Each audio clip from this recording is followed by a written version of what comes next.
Assalamualaikum warahmatullahi wabarakatuh. Alhamdulillah nahmaduhu wa nasta'inuhu wa nastaghfiruh wa na'udzu billahi min syururi anfusina wa min sayyiati a'malina man yahdihillahu fala mudhillalah wa man yudlil fala hadiyalah. Asyhadu an la ilaha illallah wa asyhadu anna Muhammadan abduhu wa rasuluh. Pada kesempatan kali ini saya dan teman-teman saya akan mempresentasikan tentang implementasi hukum perlindungan konsumen yang pada kali ini akan dipresentasi oleh kelompok 1.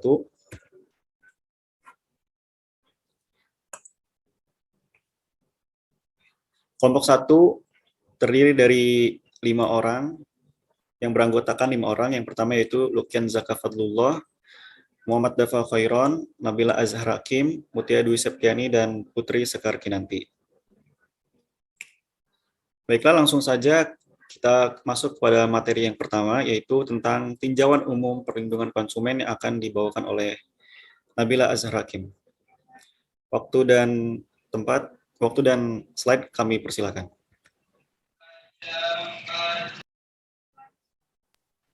Baik, terima kasih atas waktu dan kesempatannya.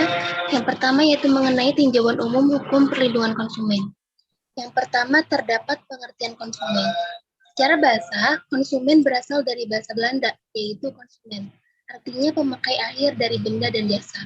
Selanjutnya menurut Ajna Sution, konsumen adalah setiap orang yang mendapatkan secara sah dan menggunakan barang atau jasa untuk suatu kegunaan tertentu. Lalu dalam pasal 1 angka 2 UU PK, konsumen adalah setiap orang pemakai barang ataupun jasa yang tersedia dalam masyarakat, baik bagi kepentingan diri sendiri, keluarga, orang lain, maupun makhluk hidup yang lainnya. Selanjutnya, yaitu pengertian pelaku usaha.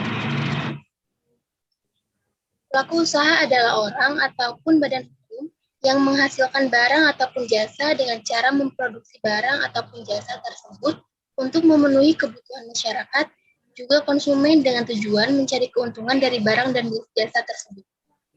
Selanjutnya dalam pasal 1 ayat 3 UU PK, pelaku usaha adalah perseorangan atau badan usaha, baik yang berbentuk badan hukum maupun bukan badan hukum, yang didirikan dan berkedudukan atau melakukan kegiatan dalam wilayah hukum Negara Kesatuan Republik Indonesia.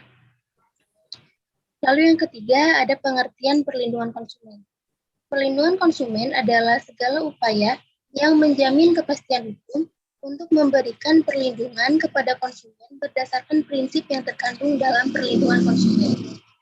Adapun menurut pasal 2 UU PK, perlindungan konsumen didasarkan pada manfaat, keadilan, dan keseimbangan, keamanan dan keselamatan konsumen, serta kepastian hukum. Kemudian dalam pasal 2 UU PK disebutkan bahwa perlindungan konsumen dilakukan sebagai upaya bersama berdasarkan 5 prinsip dasar dalam pembangunan nasional. Di antaranya itu yang pertama ada asas manfaat, yang kedua ada asas keadilan, yang ketiga asas keseimbangan, yang keempat asas keselamatan, dan terakhir asas kepastian hukum. Mungkin cukup sekian dari saya kembalikan kepada moderator. Terima kasih kepada saudari Nabila yang telah mempresentasikan materinya. Yang berikutnya itu kepada saudari Mutia yang akan membawakan materi tentang hak dan kewajiban konsumen. Baik, terima kasih kepada moderator yang telah memberikan waktunya kepada saya. Di sini saya akan menjelaskan materi tentang hak dan kewajiban konsumen. Hak konsumen bermula yang diatur dalam resolusi PBB nomor 39 per 248 tahun 1985 tentang perlindungan konsumen, yang kemudian dikembangkan di Indonesia menjadi Undang-Undang nomor 8 tahun 1999 tentang perlindungan konsumen UU PK, yang berasal ada 4 hak dasar konsumen, yaitu yang pertama hak untuk mendapatkan keamanan, yang kedua hak untuk mendapatkan informasi, yang ketiga hak untuk memilih, yang keempat hak untuk didengar. Materi selanjutnya.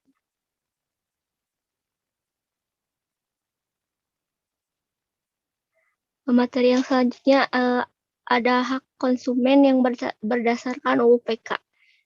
Yang pertama ada hak atas kenyamanan, keamanan, dan keselamatan barang atau jasa. Yang kedua, hak untuk memilih dan mendapatkan barang atau jasa. Yang ketiga, hak atas informasi yang benar, jelas, dan jujur.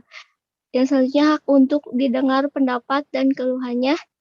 Yang selanjutnya ada hak untuk mendapatkan advokasi perlindungan dan upaya penyelesaian sengketa perlindungan konsumen secara patut. Yang selanjutnya ada hak untuk pembinaan dan pendidikan konsumen. Yang selanjutnya ada hak untuk diperlakukan atau dilayani secara benar atau jujur serta tidak diskriminatif. Yang selanjutnya ada hak untuk mendapatkan kompensasi ganti rugi dan atau penggantian. Dan yang terakhir ada hak-hak yang diatur dalam ketentuan peraturan dan perundang-undangan lainnya. Materi yang selanjutnya. Yang selanjutnya ada materi kewajiban konsumen yang berdasarkan UU-PK. Yang pertama, membaca atau mengikuti informasi petunjuk dengan tata cara penggunaan atau pemanfaatan barang atau jasa demi keamanan dan keselamatan. Yang kedua ada beritikat baik dalam melakukan transaksi pembelian barang atau jasa. Yang ketiga, membayar sesuai dengan nilai tukar yang telah disepakati. Yang terakhir, yang keempat, mengikuti upaya penyelesaian sengketa perlindungan konsumen dengan baik. Materi selanjutnya. Dan materi yang selanjutnya ada hak dan kewajiban pelaku usaha. Hak pelaku usaha berdasarkan UU-PK. Yang pertama, hak untuk menerima pembayaran sesuai dengan kesepakatan mengenai kondisi dan nilai tukar barang atau jasa yang diperdagangkan. Yang kedua, hak untuk memperoleh perlindungan hukum dan dari tindakan konsumen yang beriktikat buruk. Yang ketiga, hak untuk melakukan pembelaan diri yang layak dalam penyelesaian hukum sengketa konsumen. Dan yang terakhir ada hak untuk memulihkan reputasi apabila secara hukum terbukti bahwa kerugian konsumen bukan disebabkan oleh barang atau jasa yang diperdagangkan. Materi selanjutnya. Materi selanjutnya ada kewajiban pelaku usaha berdasarkan UU-PK. Yang pertama, beritikat baik dalam menjalankan kegiatan usahanya. Yang kedua, memberikan informasi yang benar, jelas, dan jujur mengenai kondisi jaminan barang atau jasa. Yang ketiga, memperlakukan atau melayani konsumen secara benar dan jujur serta tidak diskriminatif. Yang keempat, menjamin mutu barang atau jasa yang diproduksi atau diperdagangkan. Yang kelima, memberikan kesempatan kepada konsumen untuk menguji atau mencoba barang atau jasa. Yang selanjutnya, memberikan ganti rugi atau atas kerugian akibat penggunaan dan pemanfaatan barang atau jasa yang diperdagangkan. Dan yang terakhir, memberikan ganti rugi atau penggantian apabila barang jasa yang diterima digunakan tidak sesuai dengan perjanjian. Mungkin cukup sekian dari saya. Terima kasih, saya kembalikan kepada moderator. Terima kasih kepada Saudari Mutia yang telah menyampaikan materi tentang hak dan kewajiban konsumen dan hak dan kewajiban pelaku usaha. Berikutnya yaitu materi tentang perbuatan yang dilarang yang akan dibawakan oleh Putri Sekarki nanti. Kepadanya waktu dan slide saya persilahkan. Baik, terima kasih kepada moderator yang telah memberikan saya waktu untuk menjelaskan materi ini. Di sini saya akan menjelaskan tentang perbuatan yang dilarang untuk pelaku usaha. Diatur dalam bab 4 UU-PK yang terdiri dari 10 pasal, mulai dari pasal 8 sampai dengan pasal 17. Larangan tersebut meliputi kegiatan usaha untuk melakukan produksi dan barang dan jasa. Yang pertama ada tidak memenuhi atau tidak memenuhi standar. Yang kedua, tidak sesuai dengan berat bersih yang tercantum dalam label atau label barang. Yang ketiga, ada tidak sesuai dengan ukuran, takaran, timbangan, dan jumlah dalam perhitungan menurut ukuran sebenarnya. Yang keempat, ada tidak sesuai dengan kondisi, jaminan, keistimewaan, atau khasiat sebagaimana tercantum dalam label. Yang kelima, tidak sesuai dengan mutu, kadar, komposisi, proses pengolahan, gaya busana, atau penggunaan tertentu. Yang keenam, tidak sesuai dengan janji yang tercantum dalam label, tata krama, keterangan, iklan, atau promosi penjualan barang atau jasa tersebut. Yang ketujuh, tidak mengikuti ketentuan halal produksi sebagaimana tercantum dalam keterangan halal pada label. Yang terakhir, tidak tercantum keterangan atau petunjuk penggunaan barang. Selanjutnya.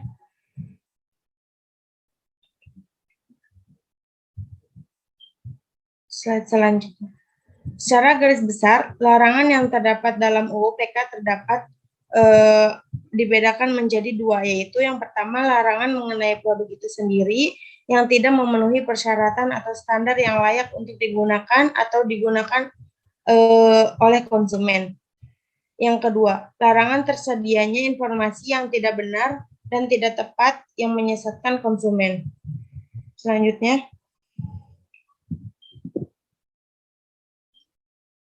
Selanjutnya, penyelesaian sengketa konsumen.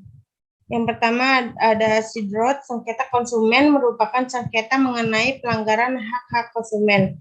Yang kedua, menurut Azad Nasution, sengketa konsumen adalah setiap perselisihan antara konsumen dan penyediaan produk konsumen atau barang dan jasa konsumen dalam suatu hubungan hukum satu sama lain mengenai produk konsumen tertentu. Selanjutnya diatur dalam pasal 1233 sampai 1234 KUH Perdata atau dapat berupa berbagai kombinasi dari presentasi tersebut. Yang kedua ada objek sengketa konsumen, dalam hal ini terbatas pada produk konsumen, yaitu barang atau jasa yang pada umumnya digunakan untuk keperluan rumah tangga dan bukan untuk tujuan komersial.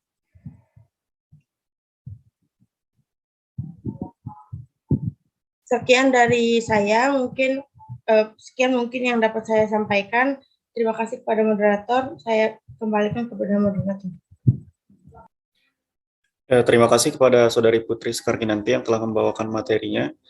Berikutnya itu materi tentang pentingnya perlindungan konsumen yang akan dibawakan oleh Luken Zaka. Tetapi pada saat ini Luken Zaka telah tidak hadir dalam Zoom ini, maka akan diwakilkan oleh saya.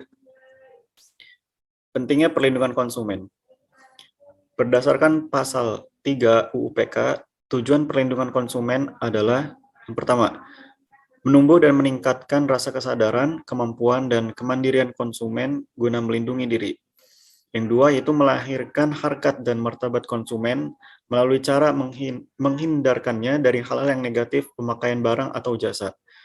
Yang ketiga, yaitu menumbuhkan dan meningkatkan pemberdayaan konsumen dalam memilih, menentukan, dan menuntut hak-haknya sebagai konsumen. Yang keempat, yaitu mewujudkan perlindungan konsumen yang mengandung unsur kepastian hukum dan transparansi informasi serta akses untuk mendapatkan informasi. Yang kelima, yaitu kesadaran pelaku usaha mengenai pentingnya perlindungan konsumen sehingga tumbuh sikap yang jujur dan bertanggung jawab dalam berusaha. Yang terakhir, yaitu menumbuh dan meningkatkan kualitas barang dan atau jasa yang menjamin kelangsungan usaha produksi barang dan atau jasa, kesehatan, kenyamanan, keamanan, dan keselamatan konsumen. Berikutnya itu hambatan pelaksanaan hukum perlindungan konsumen. Secara umum, kendala atau hambatan yang dialami dalam Undang-Undang Perlindungan Konsumen, yaitu yang pertama minimnya tingkat kesadaran konsumen akan haknya. Yang kedua, minimnya pendidikan konsumen. Belum adanya pihak yang menyentuh bagaimana mempersiapkan konsumen Indonesia menghadapi pasar bebas, minimnya pengawasan di bidang standarisasi mutu produk, minimnya produk perundang-undangan, dan yang terakhir yaitu serta persepsi pelaku usaha yang keliru dengan perlindungan konsumen akan menimbulkan kerugian. Tapi sebenarnya UU PK ini adalah untuk sebagai penunjang konsumen dan pelaku usaha itu untuk bisa terlindungi gitu loh, bukan untuk menimbulkan kerugian. Yang berikutnya, untuk memecahkan hambatan-hambatan tersebut, maka perdagangan disandarkan kepada prinsip pelaku usaha dan konsumen yang sama-sama saling membutuhkan dan ketergantungan satu sama lain. UPK ini dirumuskan dengan mengarahkan pada filosofi pembangunan nasional. Yang ketiga, melakukan revisi terhadap UUPK dengan senantiasa memantau kepentingan pelaku usaha dan konsumen secara seimbang, mengakomodir keperluan nasional dan internasional. Badan penegak hukum harus selalu memperhatikan, memproses, dan menyelesaikan setiap penyelenggaraan yang terjadi dengan memberikan hukuman atau sanksi. Yang terakhir yaitu hukum yang dibentuk merupakan hukum responsif, yaitu dapat mengakomodasi persoalan-persoalan yang muncul. Berikutnya yaitu kasus hukum perlindungan konsumen. Sebenarnya untuk kasus hukum perlindungan konsumen di Indonesia ini sebenarnya ada banyak, seperti kelangkaan minyak goreng yang mengakibatkan konsumen itu untuk mengeluarkan biaya lebih dan harga BBM naik. Mungkin dan yang kasus hukum perlindungan konsumen yang paling mengena kepada masyarakat atau konsumen itu adalah kasus yang baru-baru ini maraknya, itu berita PPN naik 1%. Dari yang semula 10% itu menjadi 11%. Kenaikan pajak pertambahan nilai atau PPN itu dimulai pada tanggal 1 April Jumat yang lalu. 1 April 2022. Walaupun kenaikan PPN ini tidak melonjak tinggi, tetapi dampaknya sangat berpengaruh kepada konsumen dan pelaku usaha. Sebagai informasi bahwa pajak pertambahan nilai atau PPN merupakan pungutan yang berasal dari proses transaksi jual beli yang dibebani oleh konsumen, baik dalam jual beli jasa ataupun barang. Jadi ketika PPN naik 1%, itu otomatis semua barang-barang dan jasa itu pasti akan naik pula. Walaupun kenaikannya emang nggak begitu tinggi, drastis, tapi walaupun naik 1% itu akan menjadi pengaruh yang sangat besar bagi konsumen. Dilihat dari kenaikan PPN saat ini, tentu yang menjadi titik berat adalah konsumen. Namun kenaikan PPN ini berlangsung di tengah naiknya barang kebutuhan seperti minyak goreng yang langka, cabai, gula menjelang Ramadan. Namun tak semua barang dan jasa akan dikenakan PPN. Ada beberapa barang dan jasa yang tidak dikenakan PPN. Ya, walaupun naik 1%, ada beberapa barang dan jasa yang tidak terkena. Contohnya itu seperti makanan dan minuman yang dihidangkan di hotel, restoran, rumah makan, warung, dan sebagainya.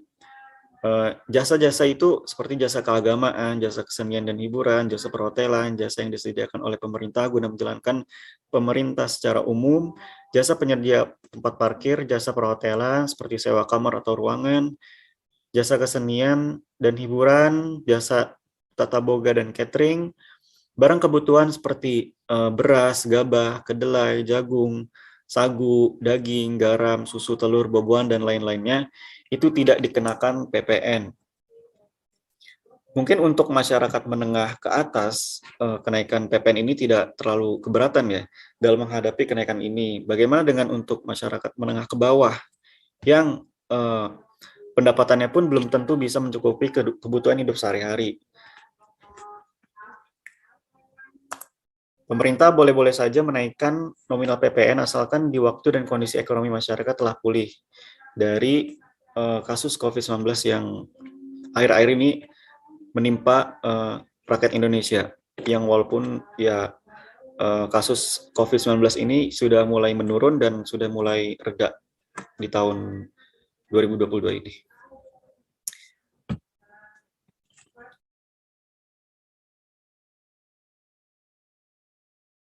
Selanjutnya yaitu mengenai kesimpulan. Kata konsumen berasal dari bahasa Belanda yaitu konsumen. Para ahli hukum pada umumnya sepakat bahwa arti konsumen adalah pemakai akhir dari benda dan jasa yang diserahkan kepada mereka oleh pengusaha. Perlindungan konsumen adalah segala upaya yang menjamin kepastian hukum untuk memberikan perlindungan kepada konsumen berdasarkan prinsip-prinsip yang terkandung dalam perlindungan konsumen. Pada pasal 2 UUPK menyatakan bahwa perlindungan konsumen didasarkan pada manfaat, keadilan, keseimbangan, keamanan, serta keselamatan konsumen serta kepastian hukum. Adapun perbuatan yang dilarang berdasarkan UUPK secara umum, perbuatan-perbuatan yang dilarang bagi pelaku usaha diatur dalam bab 4 UUPK yang terdiri dari 10 pasal, mulai dari pasal 8 hingga pasal 17. Ketentuan pasal 8 UU PK merupakan satu-satunya ketentuan umum mengenai kegiatan usaha pelaku usaha, produsen, dan distributor di Indonesia. Perlindungan konsumen sangat dibutuhkan di Indonesia guna menyongsong pembangunan nasional yang bertujuan untuk menciptakan suatu masyarakat yang adil dan makmur serta material dan spiritual dalam era demokrasi ekonomi berdasarkan Pancasila dan Undang-Undang Dasar 1945, bahwa pembangunan perekonomian nasional di era globalisasi harus mampu mendukung perkembangannya dunia usaha sehingga mampu melahirkan beraneka barang dan jasa yang mempunyai kandungan teknologi yang dapat menumbuhkan kesejahteraan masyarakat banyak dan sekaligus mendapatkan kepastian atas barang dan jasa yang didapatkan dari perdagangan tanpa mengakibatkan kerugian kepada konsumen.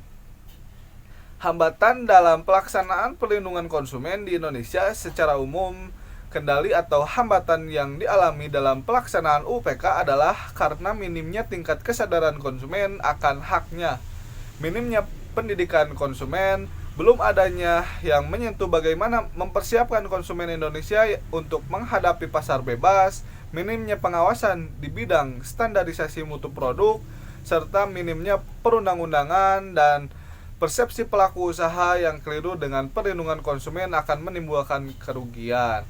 Mungkin cukup sekian yang dapat saya sampaikan. Terima kasih. Saya kembalikan ke moderator. Oke, sekian dan terima kasih dari kelompok 1. Kurang lebihnya mohon maaf. Wassalamualaikum warahmatullahi wabarakatuh.